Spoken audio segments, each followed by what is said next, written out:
Hello and welcome to On the Move. We are Matt and Betsy, and Happy New Year! It is January 2022, and we're looking forward to different, although it's not yet. We have. I'm going to start right off with a story for you, and it kind of symbolizes where we're at right now. We have a lovely front window, several of them that go across, and so we can see the main road that passes by us here. And it just so happened at lunchtime yesterday, we were peering out, and Betsy saw that there's somebody parked at the side of the road. That's not normal around here. We live in the middle of the country. Yeah, if they pulled over for, I don't know, a reason. Yeah, maybe their car's malfunctioning or Yeah. who knows. Anyways, you kept watching because you wondered, and sure enough, this person was stuck at the side. They'd pulled too far over into Well, the I side. saw him get out and go to our neighbor's driveway, and you saw him like trying to scoop up some gravel, and we're both like, oh, okay. Yeah, he's stuck. Yeah, I was saying your mother would be proud because she likes to watch out her front window and to see what's going on in the neighborhood. Well, so you went out there and the guy called out and asked if he was stuck, and sure enough he was. Yeah, so we both threw our coats on, ran down the driveway, and actually in that process too, another gentleman was passing by him and stopped, which I've got to say is pretty impressive. There's not many people who drive by, and like he's the first guy who drove by and stopped right there to help him out. So that's impressive of Islanders as well. So the three of us are there and behind his car shoving away and got him out. And it wasn't because he'd done anything wrong. It was just the fact that it was a mild day. And well, for January, we are like early January, and it was, what was it, plus 8 degrees yesterday? It had been like -5 the day before, and then +8, and we'd had rain on top of that, so the shoulders were just soft, very soft. Really soft. And we're noticing that it's like the earth becomes almost like spongy. I don't know, maybe that's normal to some of you, but for us it's a bit new. It's not quite the same mud as it was what we were used to. So this guy was just simply stuck in the mud, and we pushed him out and on his way. Of course, he was very grateful for that, and away we went from there. So it felt good to help somebody out. Yes. And sort of metaphorically speaking right now, I'm very much feeling that way, stuck in the mud. So as most of you will know, this year did not begin the way I don't think any of us were hoping or expecting. So of course, COVID interrupted again, and restrictions and shutdowns came along. So we are now all at home again.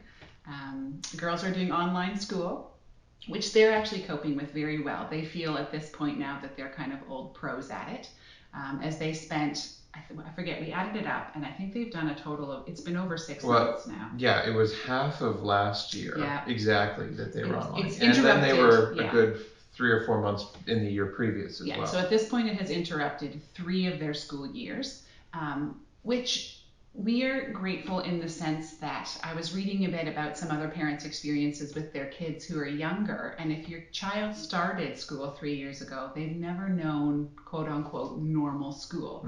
Our girls at least had long enough into it that they had a grounding to understand that this is not what their expectations of school need to be. So they know and have hope that someday there'll be a return to what they enjoy and are comfortable with. Whereas if you have young kids, I feel for you, as your kids don't have that understanding or even just the maturity to really do a lot of their work independently. Our girls are at that stage where they can do that. So they're actually coping quite well with it. But it throws me off. Just my routine, my schedule. I had all these I was bursting with inspiration and ideas about December 24th kind of thing. I'd written out a list of all the different projects I wanted to tackle this year, both in knitting and crochet and even just back again with the house, and I was super excited, and all of that seems to have just gone and I feel very much stuck in the mud. Yesterday was was a bit of a pouty day for me. So even to the point where I pulled out a puzzle and I was like, I can't even do this puzzle. It's too hard. You didn't like no. the colors of the puzzle. It was a blue puzzle. It's all blue and gray, and I'm like, why are we even doing this stuff? Bleh. So all in all, the year is not starting exactly how we hoped. However, some ways that I try to sort of push through and cope when I'm feeling like this is I had some advice a couple years ago, not a couple years ago, probably, well, maybe this thing's gone on long enough. The idea that when you're feeling stuck, just take one practical thing to do in that day. If you set out the goal of one practical thing, I don't know, maybe wiping down your bathroom or making a meal, something that just needs to be done anyway, and accomplish that one practical thing, and slowly but surely it might snowball to two practical things, and eventually you may feel those creative juices and that inspiration for life coming back. So yeah, anyway, so we'll keep pushing forward and hope to get unstuck. But for the time being, we'll just try and consider it, I don't know what to call it other than stuck. Well, the way our youngest daughter is embracing it is she's really getting into examining the mud. Yes. The literal mud. The literal mud. Because we've had days that have had such warmth and thought. Oh, yes. What goes with that is first thing that happens for our girls whenever we've entered these required lockdown is mandatory dog walking. Yes. I usually take care of the dogs and their exercise, but as soon as we're all stuck at home, it's required that everybody goes for that walk every day. It's just because we are all stuck on screens, and mostly indoors. We don't do a whole lot there. We don't get to be active, any of us. Whereas in a practical setting, when you're doing education, there's lots of chances to move and things.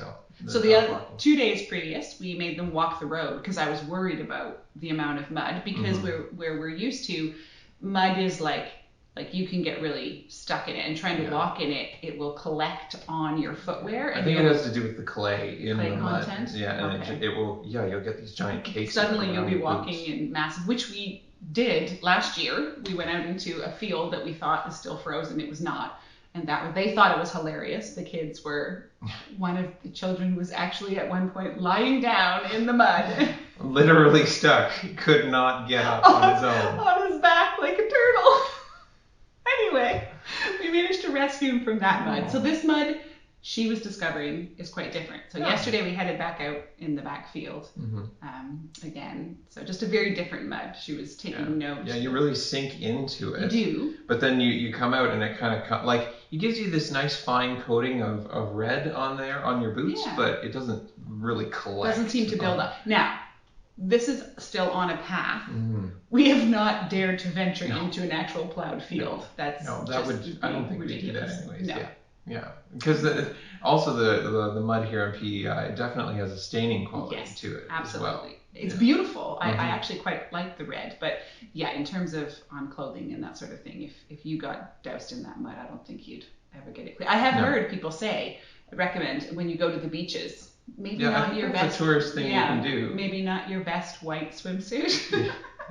Well, I think you can actually get shirts that you purposefully dye. Oh, you're right. I have seen those. Yeah, the PEI mud shirt. Maybe we'll have to get some. Maybe we'll have to make some of those. We could just take a white T-shirt out in the back. Yeah. Although today temperatures have dropped again and things do seem to be freezing up and perhaps returning. I keep looking out the window. Sorry, watching for the weather to arrive. Perhaps returning to a bit more seasonably cold. Yeah. So we hope that you are not as stuck as we are at this point, although we sympathize with you if you are. We do still wish you a happy new year and hope that you have some wonderful things in store, as we do. We do. We know we do. We have good things on the horizon. The horizon just feels a little further away than it was 2 weeks ago. Yeah. So take care, be well, and we'll see you again soon. Bye-bye.